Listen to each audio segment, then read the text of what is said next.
¿Qué tal? Bienvenidos. Hoy nos metemos de lleno en un tema que de verdad es fascinante, la narrativa contemporánea. Y lo vamos a hacer a través de una obra, una obra que es increíblemente extraña y genial, La Metamorfosis de Franz Kafka. Ok, y para que no nos perdamos en este laberinto que puede ser Kafka, aquí tenemos nuestra hoja de ruta. Es muy sencilla. Primero, vamos a entender el contexto, o sea, la narrativa del siglo XX. De ahí, saltamos a Kafka, su vida, su obra. Después, desmenuzamos el argumento de La Metamorfosis, analizamos sus temas más profundos y al final, cerramos con esos puntos clave que sí o sí hay que tener en la cabeza. Muy bien, arranquemos. El siglo XX, no fue simplemente un cambio en el calendario, fue una verdadera explosión en la forma de contar historias. ¿Por qué? Pues porque el mundo se estaba volviendo muchísimo más complejo, más fragmentado. Las reglas de antes, las de siempre, ya no alcanzaban para explicar cosas como la psicología humana, que destapó el psicoanálisis, o el trauma de las guerras mundiales. Y es justo ahí donde la literatura tuvo que reinventarse por completo. Entonces, ¿qué pasó? Bueno, la narrativa de esta época dejó de mirar a un solo tipo de persona o a un solo problema. Empezó a explorar la condición humana de una forma mucho más universal. Y se metió con todo, temas sociales, psicológicos, de todo. Pero la verdadera bomba, el cambio más grande, vino con las innovaciones técnicas. Y justo hablando de eso, hay 3 cambios técnicos que son fundamentales. O sea, transformaron la escritura para siempre. Para que quede claro, pensémoslo como si fueran 3 nuevas reglas del juego. Primero, ¿cómo se cuenta la historia? Segundo, ¿desde qué punto de vista se cuenta? Y tercero, ¿cómo se maneja el tiempo? Veamos esta comparación. Es muy clara. Antes, en la narrativa tradicional, el narrador era como una especie de dios. Lo sabía todo, lo veía todo. ¿Qué pasa en la narrativa contemporánea? Pues que el narrador se vuelve más humano. Solo conoce una parte de la historia, ¿y esto qué logra? Le da a los personajes una libertad y un realismo que nunca antes se habían visto. Y aquí viene una de las técnicas más geniales, el monólogo interior. Esto nos permite meternos literalmente en la cabeza de un personaje. Es como si pudiéramos escuchar sus pensamientos sin ningún filtro. La analogía del podcast mental es perfecta porque es justo eso, escuchar sus miedos, sus deseos, todas sus contradicciones en tiempo real. Y como si todo esto fuera poco, el tiempo se volvió loco. Muy influenciados por lo que estaba pasando en el cine, los escritores empezaron a jugar con la cronología. De repente, la historia salta del presente al pasado, y luego de vuelta o incluso al futuro. Esto crea una experiencia mucho más parecida a cómo funciona nuestra propia memoria, que no es para nada lineal. Bueno, ahora sí llegamos a la figura central de todo este análisis, Franz Kafka. Si la narrativa contemporánea fuera un equipo de fútbol, Kafka sería, sin duda, el jugador estrella, el maestro del absurdo, de la angustia existencial.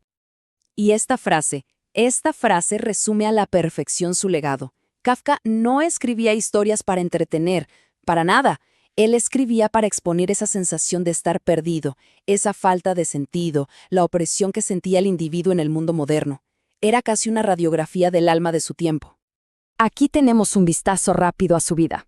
Nació en Praga en 1883. Un momento clave, claro, es 1915. Publica La Metamorfosis. Y fíjense qué curioso, ¿no? Sus novelas más famosas, El proceso y El castillo, se publicaron después de su muerte. Es increíble pensar que casi nos perdemos de esas obras maestras. Y con ese contexto en mente, llegamos ahora sí al plato fuerte, el argumento de la metamorfosis. Vamos a seguir paso a paso la historia de Gregorio Samsa, que es sin duda una de las más trágicas y extrañas de toda la literatura. Ok, primero, ¿quién es Gregorio Samsa antes del desastre? Es un simple viajante de comercio. Pero ojo, con una responsabilidad enorme sobre los hombros. Él solo mantiene a toda su familia. Su vida es una rutina agotadora, y su mayor miedo es fallarles, no poder cumplir con esa carga. Y aquí está su caída, casi como una tragedia en 5 actos. Primero, la transformación, así, de la nada, inexplicable. Inmediatamente después, el rechazo. de su jefe, de su propia familia. Luego, la cosa escala, la agresión física directa de su padre. Después, el abandono de su hermana, que era su última aliada. Y finalmente, el desenlace, la muerte, solo, abandonado, una vez que es considerado completamente inútil. Es brutal y muy directo. Bien, ya conocemos la historia. Ahora viene la pregunta del millón. ¿Qué significa todo esto? O sea, ¿por qué un insecto? ¿Qué hay detrás? Es el momento de analizar los temas y los símbolos que esconde esta obra.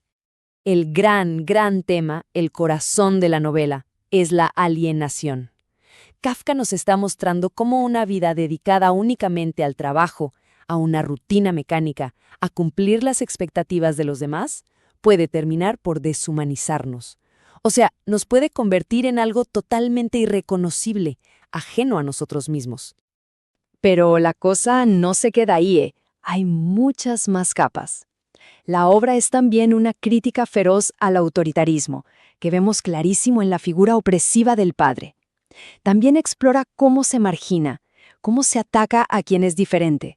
Habla de la explotación del individuo por un sistema burocrático, mecánico y, por supuesto, de la trágica incomunicación que puede existir incluso dentro de la propia familia.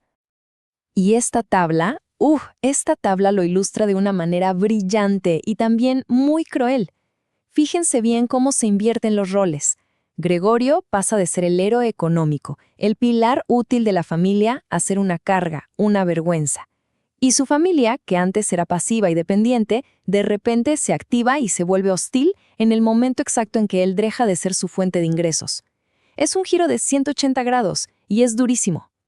Hay un detalle simbólico que es potentísimo. El padre, una vez que vuelve a trabajar, se niega a quitarse su uniforme de ordenanza, ni siquiera para dormir. ¿Qué representa esto? Es la imagen perfecta de cómo el trabajo, el rol social, puede llegar a consumir por completo la identidad de una persona, hasta fusionarse con ella. Entonces, el punto crucial, la idea central que hay que llevarse, es esta. A Gregorio no lo destruye su transformación física. No es por ser un insecto. Lo que lo aniquila es el hecho de volverse económicamente inútil. Su verdadera tragedia es ser un individuo en una sociedad, en un sistema que solo lo valora como una pieza productiva más. Perfecto. Hemos cubierto bastante terreno, ¿verdad? Para ir cerrando, vamos a la sección final, los hacks del tema. O sea, los puntos clave. Lo que de verdad no se puede olvidar para entender todo esto. Aquí los tenemos. Son 3 datos clave. Número 1.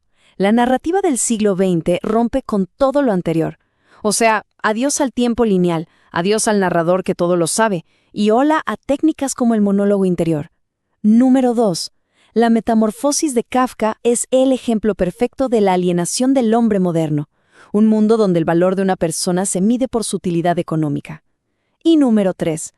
La transformación en insecto es un símbolo, no es literal. Representa cómo el sistema margina y al final destruye a cualquiera que deja de ser productivo. Y para terminar, queda una pregunta flotando en el aire. Una para reflexionar. Si Gregorio, en lugar de transformarse en un insecto, se hubiera convertido en algo, no sé, en algo económicamente útil, ¿la historia habría sido diferente? ¿Su familia lo habría cuidado? ¿Habría tenido un final feliz? Ahí queda la reflexión. Nos vemos en la próxima. Mentora Academias, tu futuro empieza aquí.